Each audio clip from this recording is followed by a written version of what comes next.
Hi there, my name is Justine Chichester, and I play Rebecca Tausig in What If Works' production of Sitting Pretty. The show also stars Sean Buller, LaQuantus Morton, and Jennifer Lopez, and is directed by Philip Church. The show centers around Rebecca Tausig's memoir, Sitting Pretty, and is a verbatim script from her chapter 3, More Than a Defect, in the book. Being a part of this production and a part of this cast has been so wonderful because we are bringing themes that Rebecca talks about in her book to life on stage. Themes of disability, inclusion, representation, and ableism. Important things that audiences need to see, but in creative and innovative ways. We're teaching about these themes through our performances. And I think it's so important because this has impacted my life and may impact someone else's life along the way. I suffered a spinal cord injury in 2014 when I fell in front of my house and became a paraplegic. I use a wheelchair and a walker. In the show, the three of us, three ladies who are wheelchair users, are the collective voices of Rebecca Tausig's chapter 3, More Than a Defect.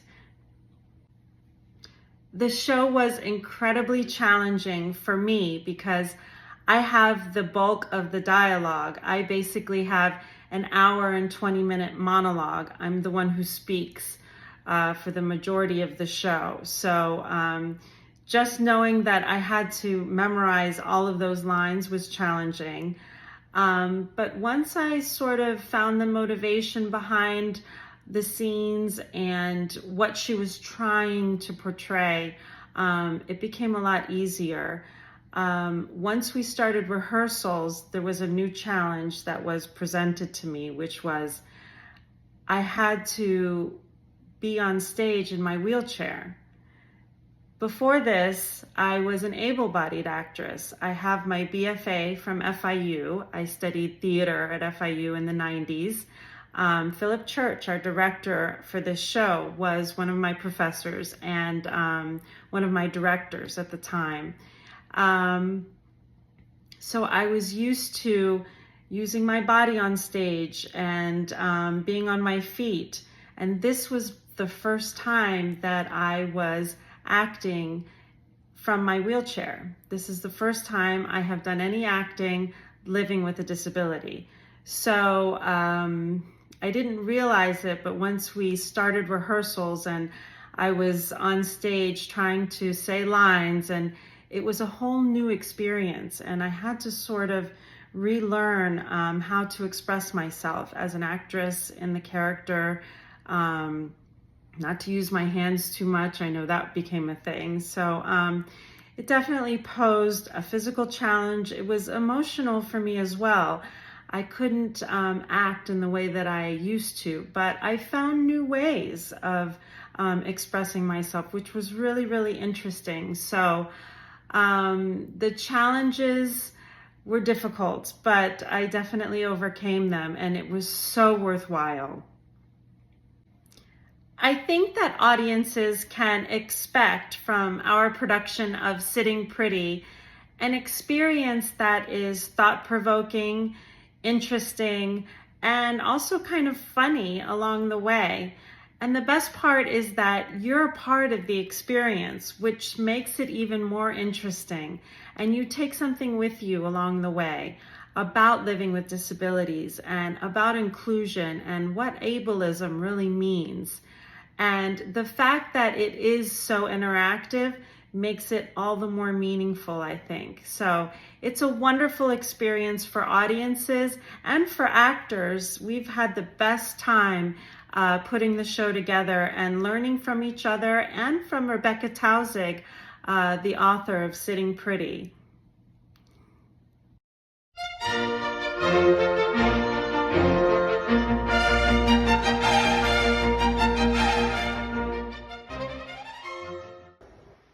The student who researches the history of institutionalization and concludes her presentation with a stunning and insightful description of the larger patterns of exclusion and erasure surrounding the disability community. Oh, the day we Skype with writer, pole dancer, wheelchair user, and self-proclaimed international sex icon, Erin Clark. One of my students asks her, "Do you wish there was a cure for your disability?" Erin answers honestly, with raw reflection and rich complexity, and my students get to watch her waltz gracefully through this gray area without getting the easy answer they expected. Around mid-semester, star of the soccer team, Adam, visits my office. I've been trying to have an open mind about this class.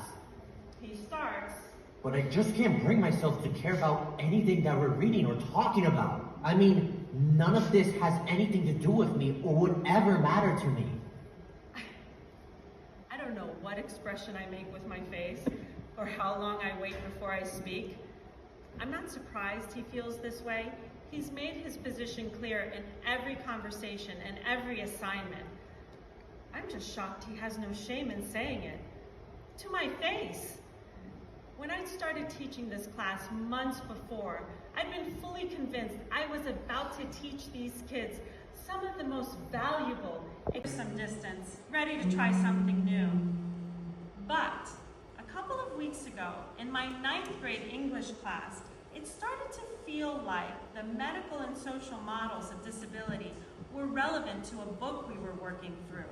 So I decided to give the lenses to that group of 14-year-olds because who knows what plant might start pushing its way through the cracks. I adjusted my slides to be a little more 9th grade friendly. I told more stories, showed the same image of the woman at the bottom of the flight of stairs, except this time with speech bubbles. And I didn't expect it to transform their souls or their worlds. And they did their best to apply to the book we were reading. They listened attentively. Most of them didn't grasp the big picture. When I take an elevator to our classroom, the need for walking has been eliminated. My paralysis really isn't a problem in this context. I am not limited in any meaningful way as long as I have an accessible route to get here. In fact, in this room right now, we are all seated. There's no meaningful difference between your body and mine. The kids look even more confused than they did before. I'm starting to feel like I'm giving a lecture on how the royal family are immortal, shape-shifting lizards. The uncertainty I feel from my students makes me question myself. Their resistance to these questions is disorienting because they're not comprehensively wrong. There are parts of my body I feel are a problem I'd like to fix. In fact, even as I type this, I'm having a particularly high pain day. My legs won't stop spasming. They jerk and tense and stiffen and shudder, and the computer resting on top of them keeps getting bumped around. If I'm being completely honest, living with this pain is infuriating. I've done my best to manage the symptoms and all of it. The pain, the spasms, the quest for relief,